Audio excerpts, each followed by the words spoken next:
na zan iya faɗi cewa Pi network ya samu karɓuwa a arewacin Najeriya saboda ni kaina na san sarakuna guda biyu masu ci yanzu da suke ciki. To idan kuma basarake kami ya shiga komi, sarauta ba karamin abu bane, kuma suna da wanda suke ba su shawara. So idan su za su iya shiga, akwai alama cewa sun yi bincike kuma sun gan tabbaci akan abin da zai zo nan gaba.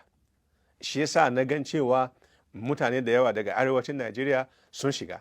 Amfani da Pi kan ni zan ce an fara amfani da shi, amma ni ban yi ba tukun. Don me?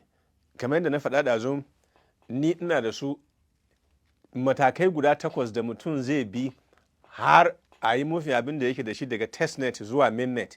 Na riga na yi. Ina jira kwanaki 14 nan su cika ne su yi migrating nawa inda na sa shi a lissafi zuwa mainnet nasu, so that zan je www.pichainmall.com in yi sayayya in gani in ga yadda yake. A nan ne ni kaina zan iya, ko in zan sake dawowa nan ne zan iya sake dawowa in ce this is my own personal experience.